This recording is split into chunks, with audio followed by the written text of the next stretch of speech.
It's gone, disappeared without a trace. My bag, with my passport inside, is nowhere to be found.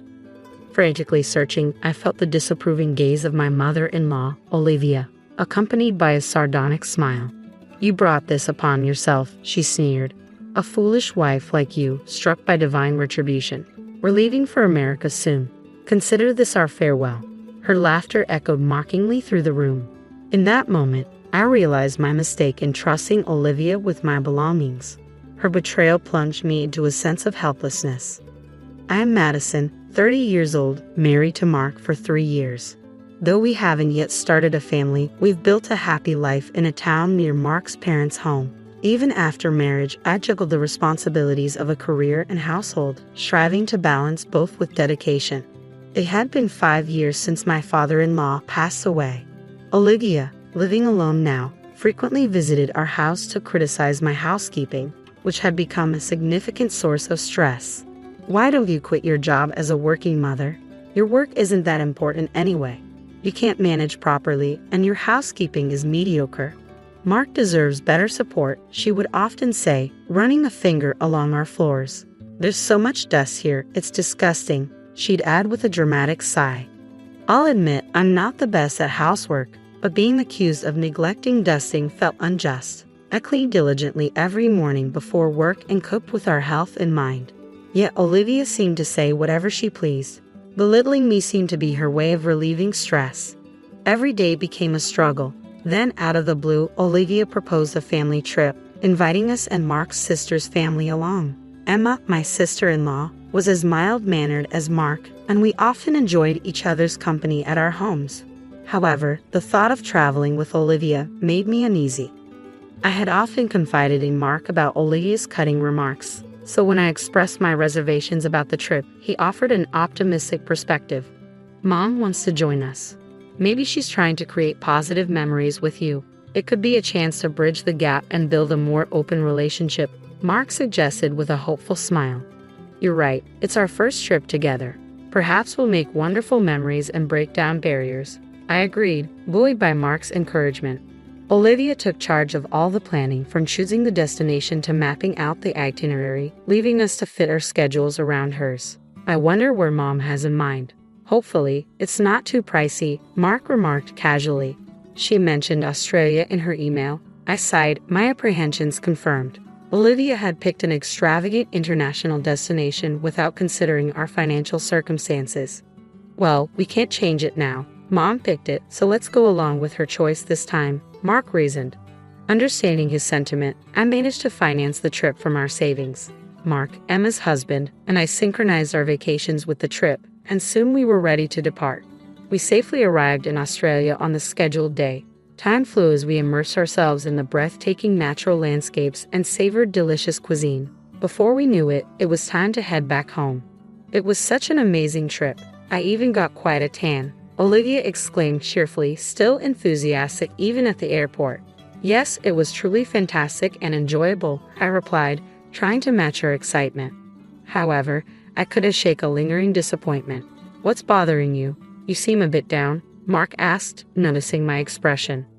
"Well, it's not a big deal, but I didn't get to connect with your mom as much as I had hoped. We hardly had a chance to talk privately during the trip," I confessed. Mark placed a comforting hand on my shoulder and reassured me, "Don't dwell on it too much. We all had a great time together, and that's what counts." His reassuring smile eased my concerns. Thinking I might be overthinking things, I followed the group. "It's quite crowded here. I need to use the restroom before we board," Olivia announced, turning to me. "Madison, could you hold my bags for me? Everyone, leave your bags with her, and let's go together." She handed me her heavy luggage and hurried off. "I actually need to use the restroom too," Emma apologized, noticing my situation. "I'll take over once I'm back. Just wait here for me." Shortly after they departed, Olivia returned alone. "That was quick," I remarked, surprised. It was empty. "Now, where did you put my bags?" She scanned the area. "Oh, they're right over there." I pointed to her luggage by her feet.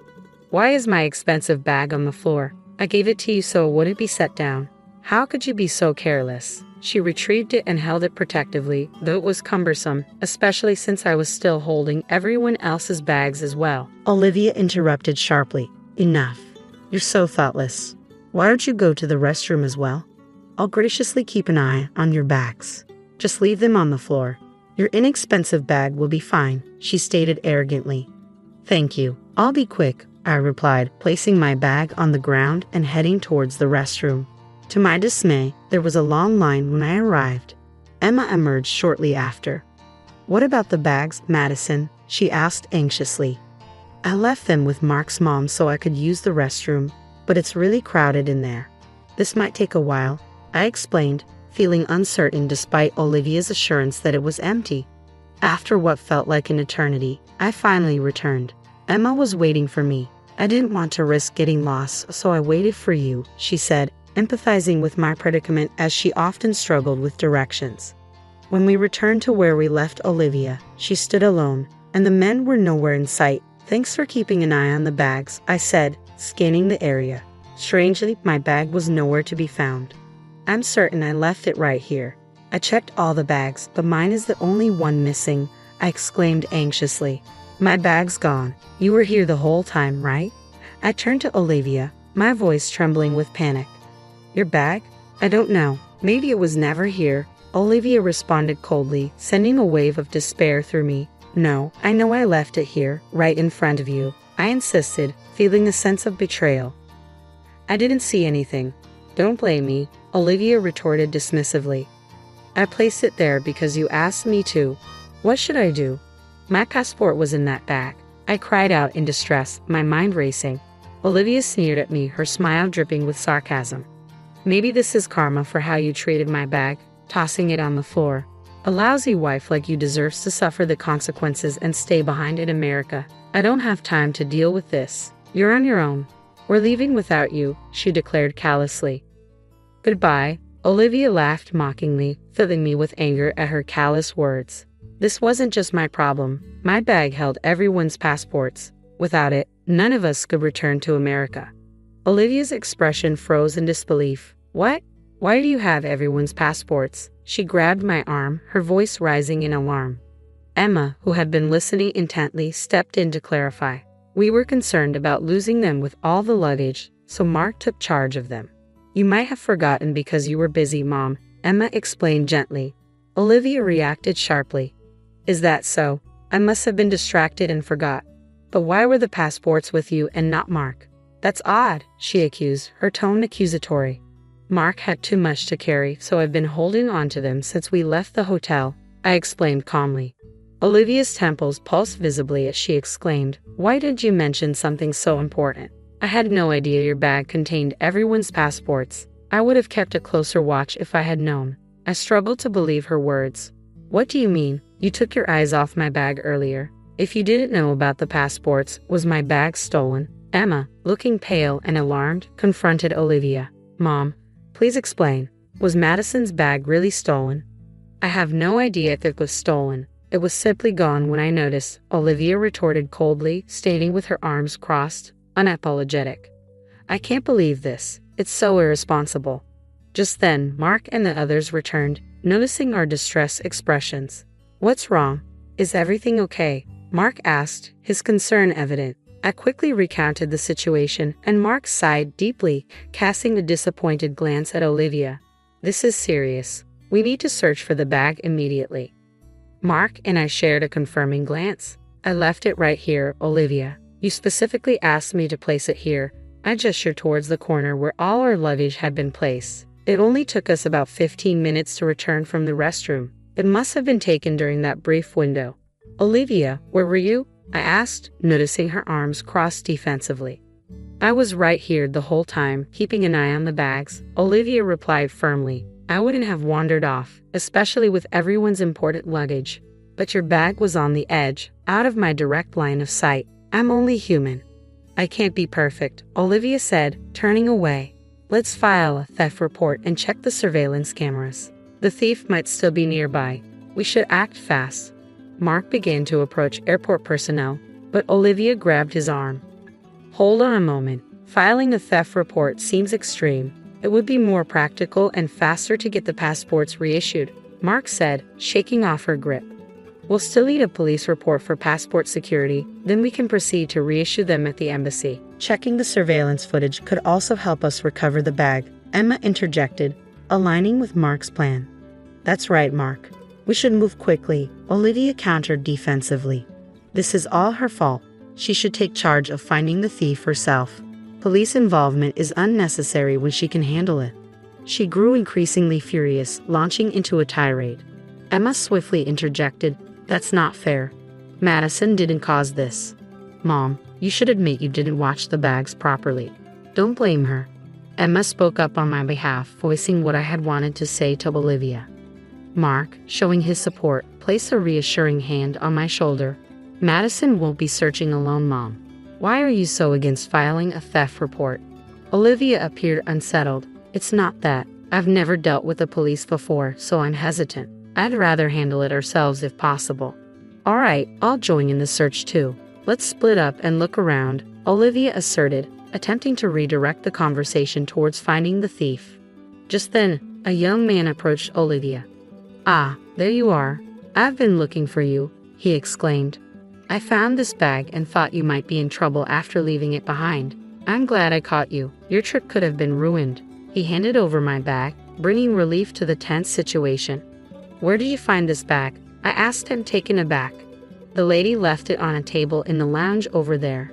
I tried calling out to her, but she didn't hear me and disappeared into the crowd. So I've been searching for her, he explained, leaving us stunned. She left it in the lounge. Without a second thought, the young man handed the bag to Olivia. Please be more careful. You're fortunate I found it. Someone else might have taken it. We expressed our gratitude profusely. Turning to Olivia, who stood frozen, we demanded, Mom, what's going on? How do you explain the bag being left in the lounge? Mark's voice trembled with anger. No need for explanations, Mom. You intentionally left Madison's bag in the lounge, didn't you? And you weren't keeping an eye on any of our luggage either. She wasn't lying about any of this. It's unbelievable that you would treat Madison this way, leaving her bag in a distant lounge. You were trying to avoid the security cameras because you knew they would reveal what happened, Emma said, looking at Olivia with clear disdain. I quickly checked the bag's contents, passports, wallets, and mobile phones, all safe. We were incredibly fortunate that such a kind person found it. Relieved yet seething with anger, I turned to confront Olivia. How could you do this, Olivia? Why would you behave like that? I demanded, my frustration palpable. Olivia responded, unrepentant. Well, she threw my precious bag on the floor, and I was upset. I'm not the villain here. Who would have guessed that this shabby bag held everyone's passports? It was a moment of frustration in the lounge. I didn't leave your luggage unattended, so don't misinterpret it. Olivia defended herself defensively. That's enough. Mark interjected loudly. What do you think of Madison? I've always known how hard you've been on her since we got married. I kept hoping you'd change, but I was wrong. I failed to understand her pain. I'm sorry, Madison. Mark apologized sincerely, his words bringing tears to my eyes. Mark turned resolutely to Olivia. Mom, deliberately mishandling someone else's property is akin to theft, whether you realize it or not. Reviewing the surveillance footage will reveal what happened, he stated firmly. Olivia was visibly stunned by Mark's words. Wait, Mark, you're not seriously considering involving the police, are you? We're family, and Madison is your wife, even if only through marriage. There's no crime in a mother taking her daughter's bag, Olivia pleaded, looking at Mark with desperation. Mark's face hardened as he responded bitterly. That reasoning is absurd, Mom. Your first step should be apologizing to Madison, not trying to avoid responsibility. Using our family bond as an excuse is embarrassing for a mother. We won't report this to the police, but we're severing ties with you. Don't show your face to Madison or me again. We'll be taking a different flight home, Mark declared firmly, taking my hand in a show of support. Please, Mark, hold on. This is too sudden. I can't accept this. Give me a chance to apologize and make amends. I'm begging you, Olivia pleaded desperately, her voice tinged with remorse. Olivia clung to Mark's feet, trying to stop him. But Mark, this is disgraceful. Please stop. Emma intervened, pulling Olivia away. With tears streaming down her face, Emma and her husband escorted Olivia away, leaving Mark and me alone. Are you sure about this, Mark? Cutting ties with your mom? I asked, concerned. It's necessary. You're the most important person in my life. I should have protected you better.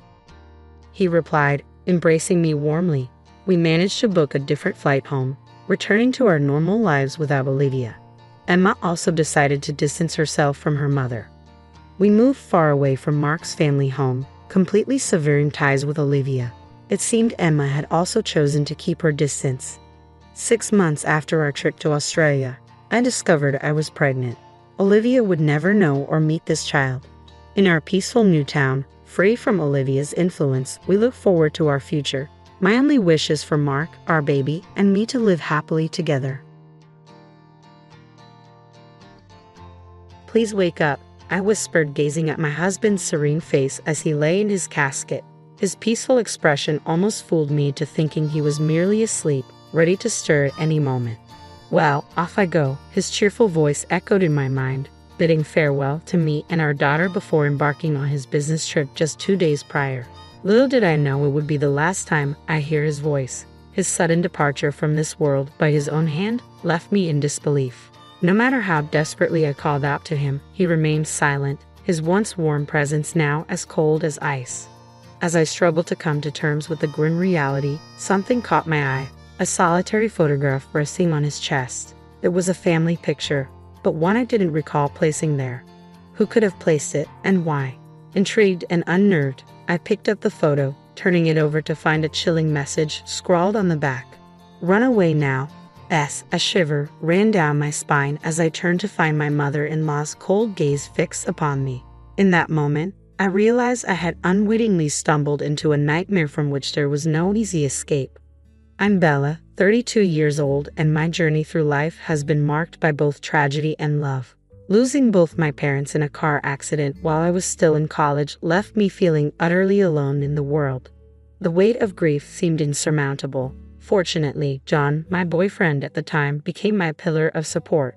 After graduating, we tied the knot, finding solace and happiness in each other's company. Our little family expanded with the arrival of our daughter, Hannah, who brought immeasurable joy into our lives. Our family circle extended to include my mother-in-law and brother-in-law, forming a tight-knit support system. Sadly, the passing of my father-in-law a year ago left a void in our hearts.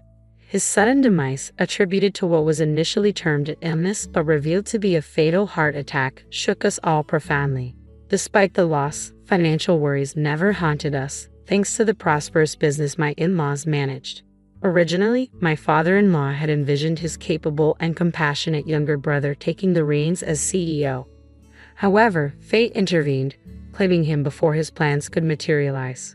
Consequently, the responsibility fell upon my brother-in-law, the eldest son, to lead the family's business legacy forward.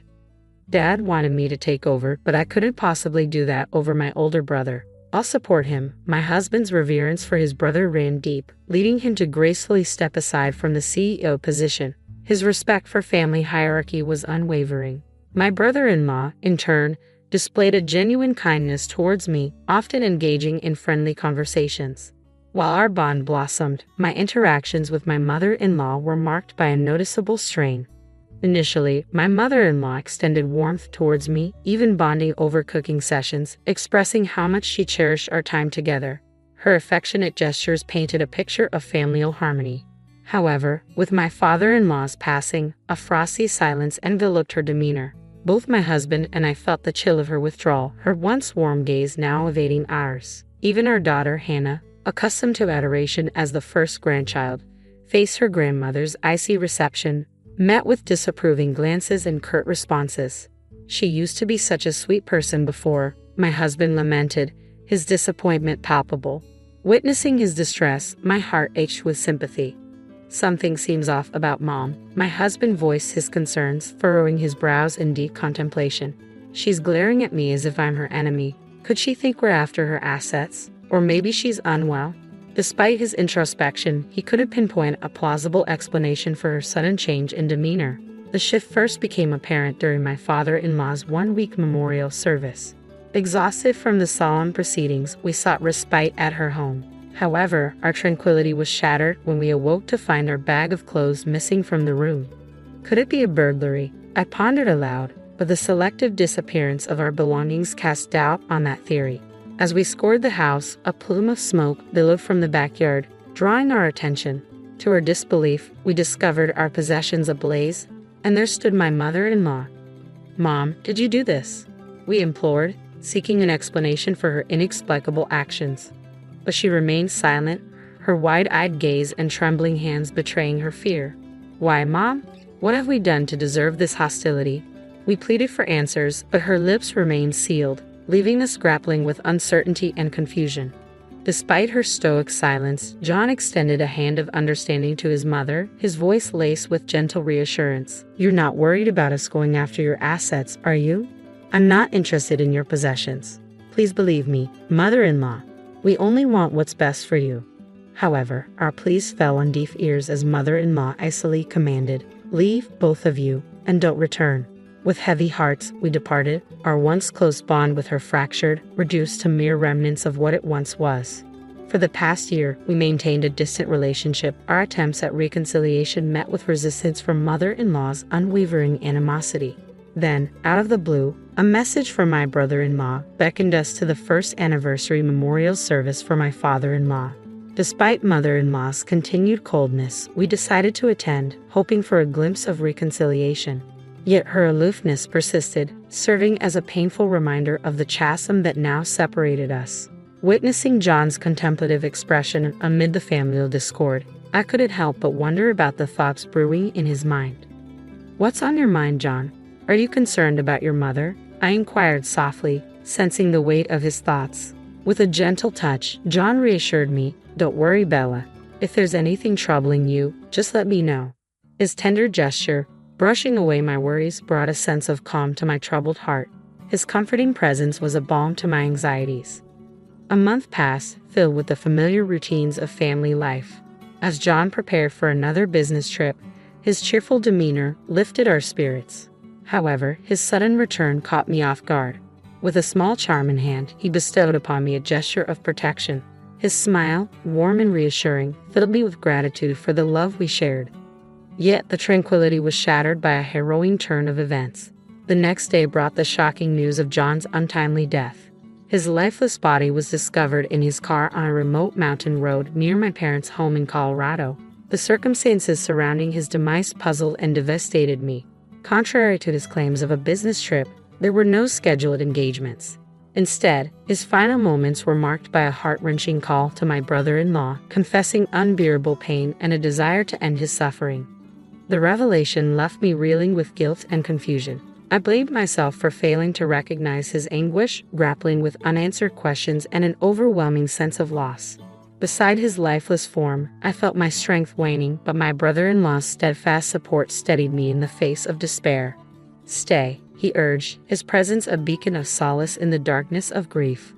"Bella, stay strong." My brother-in-law's voice wavered with emotion, mirroring the turmoil in my own heart. I wish I had understood John's pain better.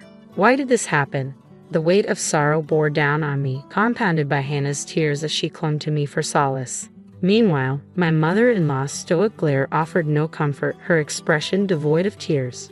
Amidst our collective grief, my brother-in-law and John's colleagues took charge of the funeral arrangements, their somber efficiency a stark contrast to the overwhelming emotions engulfing me. "Please wake up," I whispered to John on the day of his funeral, his serene visage in the casket belying the finality of his passing. It felt as though he could stir from slumber at any moment, if only I called out to him. Tears streamed down my cheeks as I held on him tightly, seeking refuge in his familiar presence.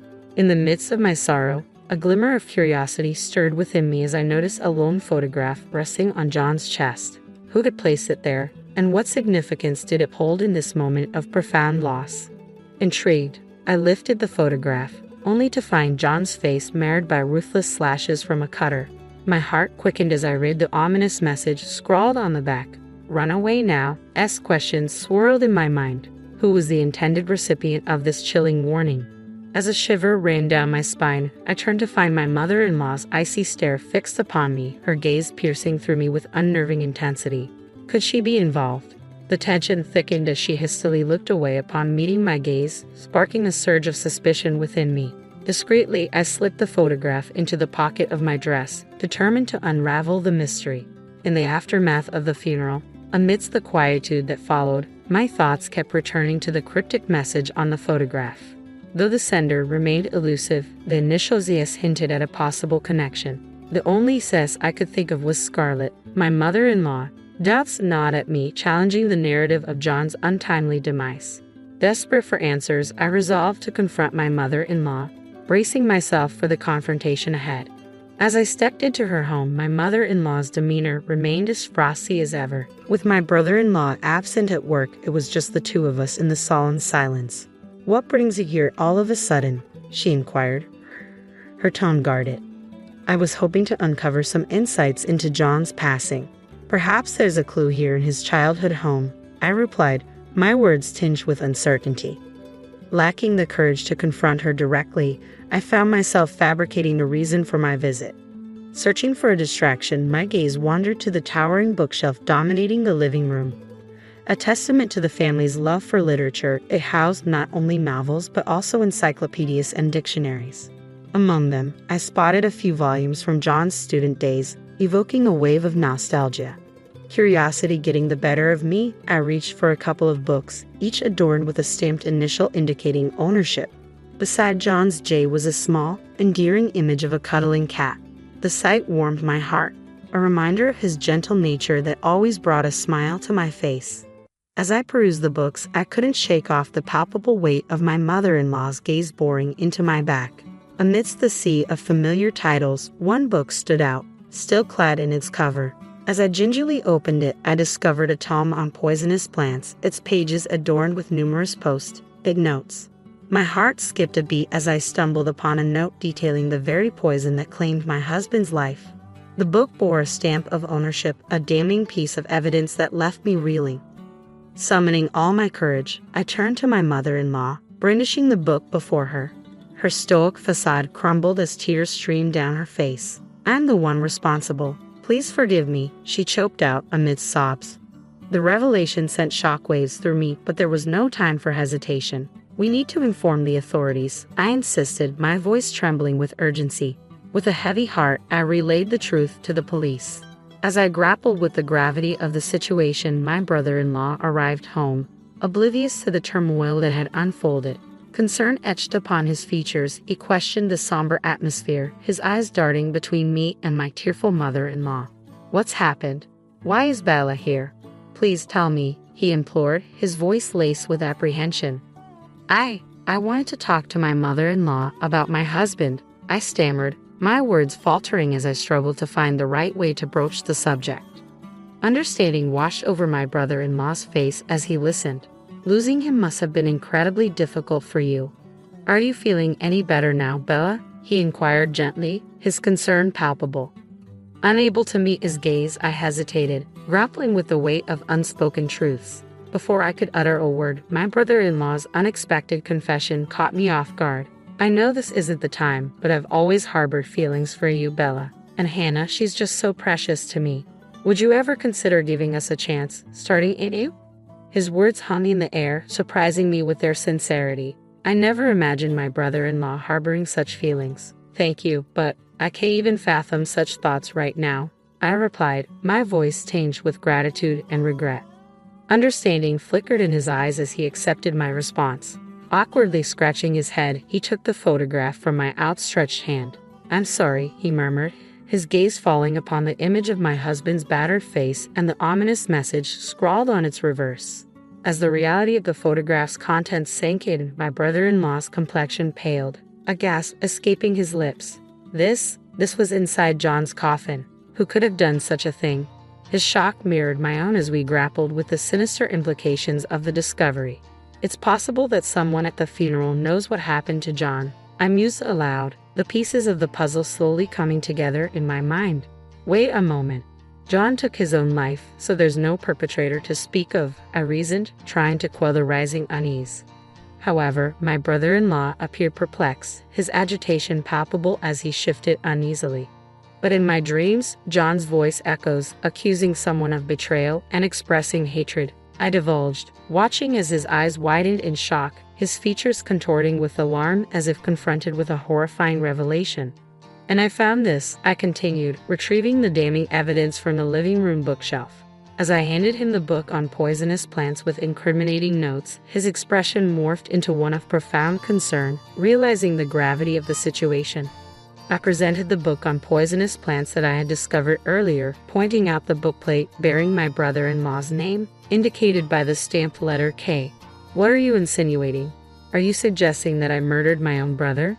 my brother-in-law demanded, his voice tinged with disbelief.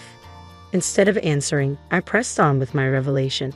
Beside me, my mother-in-law remained silent, her gaze fixed on the unfolding drama. "And there's more," I declared, retrieving the charm my husband had given me. Carefully, I extracted a letter concealed within. Its contents sent shockwaves through the room. "My brother killed our father with a poisonous plant." Amidst the somber atmosphere of my husband's funeral, I clung to the charm he had gifted me, finding solace in its tangible reminder of his love. Yes, I held it. A faint suspicion nudged at my consciousness. Could there be something hidden within? From the outer covering, "That's hardly substantial evidence," my brother-in-law scoffed dismissively as I retrieved a small object concealed within the charm. Undeterred, I produced my phone and played a video that revealed a damning conversation between my husband and my brother-in-law. In the footage, my brother-in-law confessed to intentionally ending his father's life. He assured my husband that he harbored no ill intent toward our family and vowed to turn himself in to the authorities.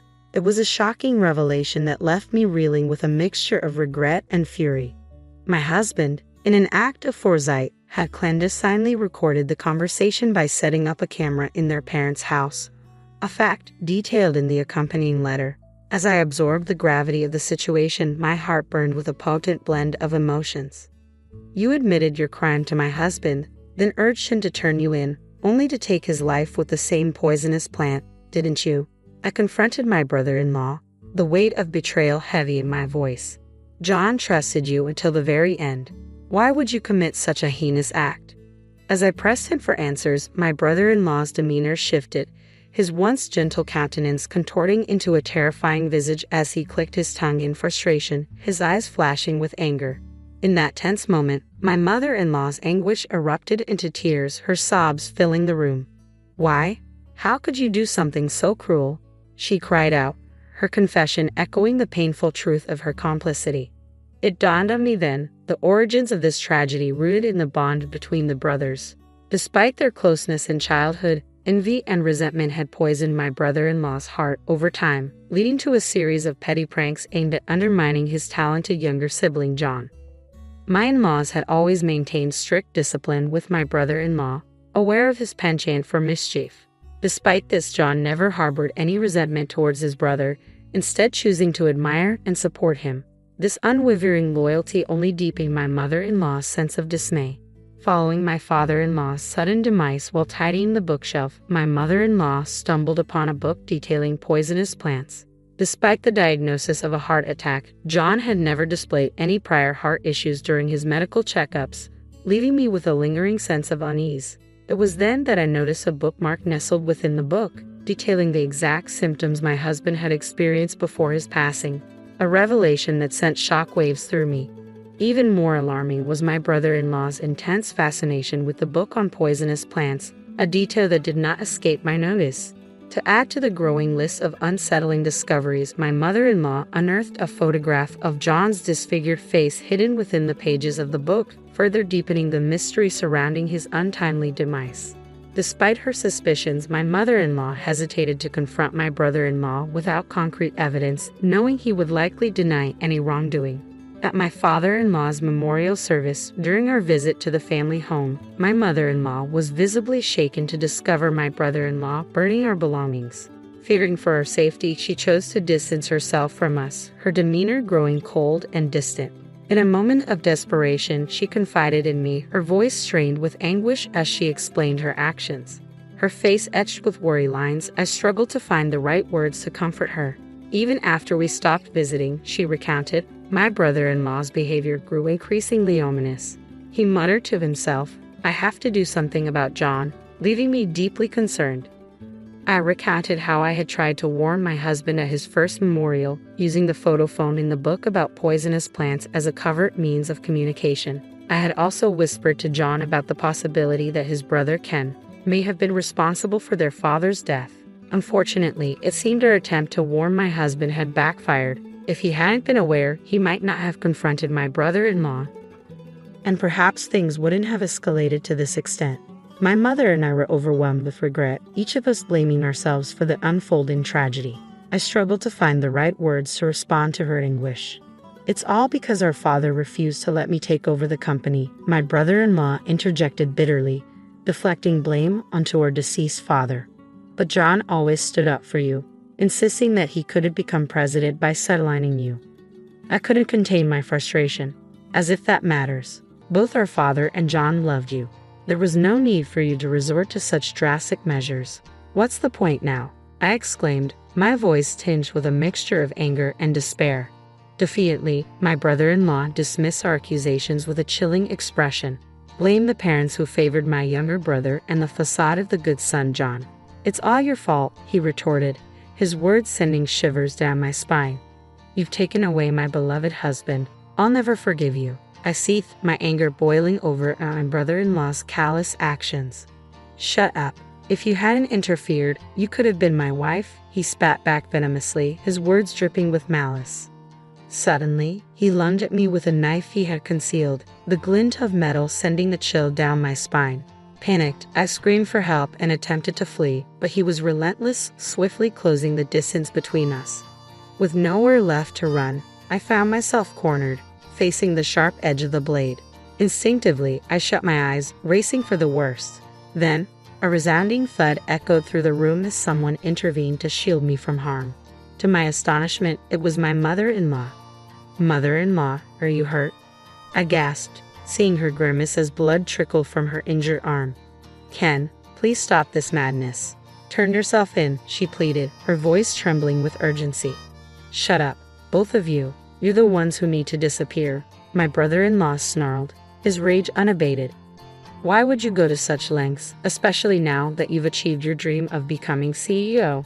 I implored, struggling to understand his motives amidst the chaos. "I need money," my brother-in-law confessed, his desperation palpable. Despite assuming control of the company, he lacked the business acumen to manage it, burdening himself with mounting debts within a year.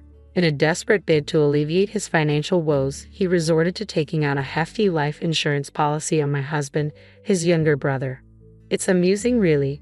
John believed my lies so easily, even when I pretended to confess, my brother-in-law chuckled bitterly, his laughter tinged with malice. I recoiled in disgust at his callous demeanor, but even in his deceit, he remained cautious, ensuring that John didn't consume the drink he had offered.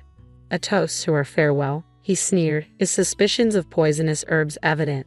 Yet he did shake John's hand, unwittingly transferring traces of the lethal substance. John had a habit of licking his fingers, you know? So it's no surprise the poison began to take effect during the car ride home, my brother-in-law boasted, his voice filled with a twisted sense of triumph as he brandished a knife before us. "Despite everything, my husband still wanted to save you. Why couldn't you understand his compassion?" I exclaimed, frustration seeping into my voice. "Blame my parents for favoring John over me," my brother-in-law retorted defiantly, deflecting responsibility onto others.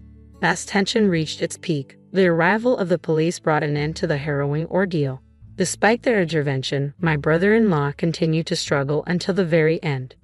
My brother-in-law's desperate pleas fell on deaf ears as he gasped and finally succumbed to the authorities, his tumultuous outbursts quelled. Thankfully, my mother-in-law's injury proved to be minor, and she was quickly on the path to recovery.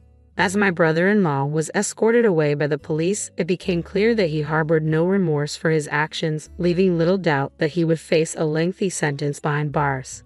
With him out of our lives, I found solace in the comfort of my mother-in-law's embrace. Returning to her former self, my mother-in-law showered affection upon my daughter Hannah and me. Together, we forged a sense of familial harmony, finding happiness in each other's company. And as I revisited the letter concealed within the charm my husband had given me, its heartfelt message served as a poignant reminder of his enduring love. "Bella, you are my treasure. I love you always." Embracing my husband's enduring affection, I resolved to carry on, finding strength in his unwavering love and the